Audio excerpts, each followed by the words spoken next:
Meus amigos, meus irmãos, o Centro Espiritual Universalista, o CEL da LBV, unifica neste final de ciclo todos os ensinamentos de Jesus em espírito e verdade, mas à luz do novo mandamento. Nenhum sectarismo, nenhum ecletismo, nenhum hibridismo, porque a verdade não é híbrida, não é sincrética, não é eclética, não é sectária. A doutrina do céu é exatamente a doutrina do Cristo de Deus, acima de todas as perversidades geradas pelas religiões humanas, diletas filhas de Satanás ou do Anticristo.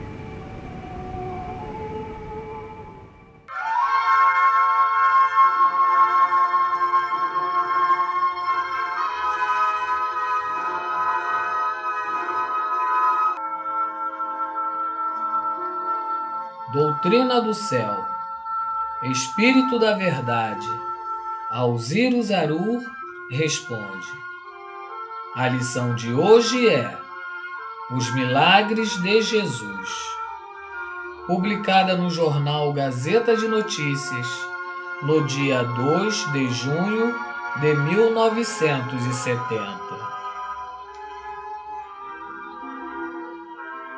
Todos compreendem agora que é no campo da religião que podem achar as soluções para os problemas que afligem os povos. O trabalho do Centro Espiritual Universalista coloca o Brasil na vanguarda do mundo. Como o Espírito da Verdade explica os milagres das curas de Jesus.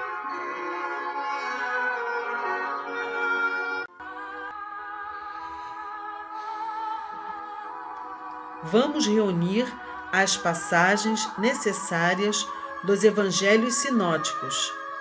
Mateus, capítulo 4, versículos 23 a 25.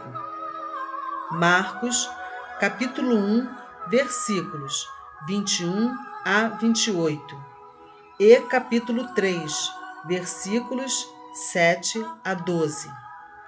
Lucas, capítulo 4, versículos 31 a 37.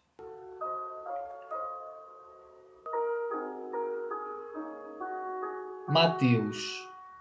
E Jesus percorria toda a Galiléia, ensinando nas sinagogas, pregando o evangelho do reino de Deus, curando todos os males e enfermidades do povo. Sua fama se espalhou por toda a Síria. À sua presença foram trazidos os que se achavam doentes e atormentados por dores e males diversos. Possessos, lunáticos, paralíticos, e ele os curou.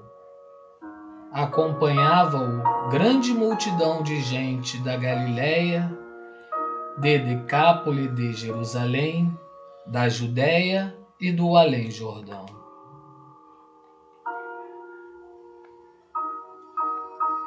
Marcos. Vieram em seguida a Cafarnaum, onde, entrando na sinagoga aos sábados, Jesus os instruía. Todos se admiravam da sua doutrina, pois ele ensinava com autoridade, não como os escribas ou doutores da lei. Ora, sucedeu achar-se na sinagoga um homem possuído de um espírito impuro que exclamou: Que queres conosco, Jesus de Nazaré? Vieste para nos perder? Sei quem és o Santo de Deus. Jesus, em tom de ameaça, disse-lhe: Cala-te e sai desse homem. Logo, o espírito impuro, agitando-o em convulsões violentas e soltando um grito estridente, saiu do homem. Tão grande assombro se apoderou de todos, que uns aos outros perguntavam: que é isso? Que nova doutrina é esta? Ele manda com império mesmo aos espíritos imundos, e estes lhe obedecem. Sua fama se espalhou assim rapidamente por toda a Galiléia. Jesus se retirou com seus discípulos para os lados do mar, acompanhado por grande multidão de gente da Galiléia e da Judéia, de Jerusalém, da Idumeia e de Além-Jordão, tendo vindo juntar-se a eles, proveniente de Tiro e Sidom, outra grande multidão que ouvia falar das coisas que ele fazia. Disse Jesus então aos discípulos que lhe arranjassem uma barca onde pudesse ficar para não ser oprimido pela turba. É que, como curara a muitos, todos os que sofriam de um mal qualquer se precipitavam sobre ele para tocá-lo. E os espíritos impuros, quando ouviam, se prosternavam dizendo: És o Filho de Deus. Ele, porém, com grandes ameaças, lhes proibia que o descobrissem. Lucas. Ele desceu a Cafarnaum, cidade da Galiléia, e aí os instruía no sábado. E todos se espantavam da sua doutrina, porque falava com autoridade.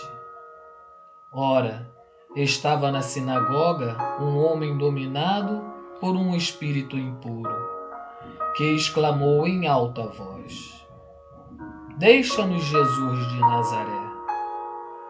Que tens tu conosco? Vieste para nos perder? Sei quem és o Santo de Deus. Mas Jesus, ameaçando-os, disse-lhes: Cala-te e sai desse homem. E o demônio, atirando o homem ao chão, no meio da sinagoga, saiu dele sem lhe ter feito mal algum. O terror de todos se apossou, e uns aos outros diziam: Que é isso? Ele ordena com autoridade e poder aos espíritos impuros, e estes saem logo? E a fama de Jesus se espalhou por todos os cantos do país.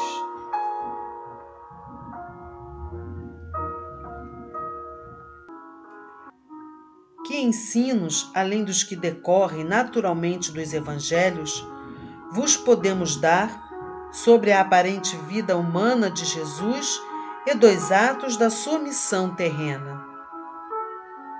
Não o vedes, sem cessar, praticando a caridade por todas as formas, atraindo a si não os grandes e poderosos, mas os desgraçados e os humildes, pregando o arrependimento e multiplicando as curas dos enfermos do corpo e da alma? Homens, meditai com o coração nesses ensinamentos, e não teremos necessidade de os comentar. Acompanhai o Cristo com amor, e em vós se desenvolverá a inteligência do amor. Para operar as curas materiais, ele usava do poder magnético que a sua pureza perfeita lhe conferia e do qual ainda não podeis fazer uma ideia precisa. Todavia, pelo que já tem obtido e obtém sobre os doentes, em certos casos, o magnetizador com auxílio do magnetismo humano, pelo que consegue o médium curador, consciente ou inconscientemente, mediante ação magnética, sob a assistência, a intervenção, o concurso dos espíritos superiores, podeis entrever qual era o poder magnético de Jesus, quando a sua vontade atuava sobre os fluidos regeneradores que ele dominava tão bem, por lhes conhecer a natureza, as combinações, os efeitos e as propriedades atuantes. Não tendes por que vos admirardes das curas materiais que o Cristo realizou durante a sua missão terrena, uma vez que nenhum pormenor escapava à sua visão espiritual. A vossa organização, a formação a priori dos vossos corpos, as condições de vida, as funções vitais dos mesmos corpos, as vossas doenças e enfermidades, suas sedes e causas, a visão espiritual do Mestre não tinha a obscurecê-la a carne, que vos constringe os espíritos. Debaixo do invólucro perispirítico de que se revestia para tornar-se visível e tangível aos homens, Jesus, sempre espírito, apenas figuradamente encarnado, conservava toda a independência, toda a liberdade e, em toda a sua extensão incomensurável, o poder de agir no espaço. Todos os que estavam com algum mal, diz o evangelista, se precipitavam para tocá-lo, porque dele saía uma virtude que a todos curava. Lucas, capítulo 6, versículo 18. O Salvador espalhava em torno de si o princípio magnético vivificante que possuía, aumentado pela força e pelo poder da sua vontade. Como espírito, se bem que figuradamente encarnado, ele tinha a presciência e antecipadamente via os que iriam procurá-lo, necessitados do seu poder curador. Sua vontade, então, agia para mais fortemente impressionar a homens que ficariam impassíveis e mesmo incrédulos diante de curas apenas morais ou espirituais, e que bradavam hosanas ao menor alívio de uma dor física. Para operar as curas morais e espirituais, bastava-lhe mostrar-se aos espíritos maus. Ele lhes mostrava não o invólucro que o cobria, mas o seu próprio espírito. Só a sua vontade potente bastava para afastar os obsessores. Então, como hoje, estavam e estão submetidos à sua influência moral todos os mais elevados espíritos que, sob o seu comando, trabalhavam e trabalham pelo progresso da Terra e da sua humanidade. Ele tinha, então, como tem agora, sobre todos os espíritos superiores, como sobre todos os maus, impuros e imundos, um poder imediato, que os forçava à pronta obediência à sua vontade, no mesmo instante em que esta se manifestava. E esse poder imediato, graças sejam dadas ao Pai Eterno, existe e existirá sempre para a vossa felicidade.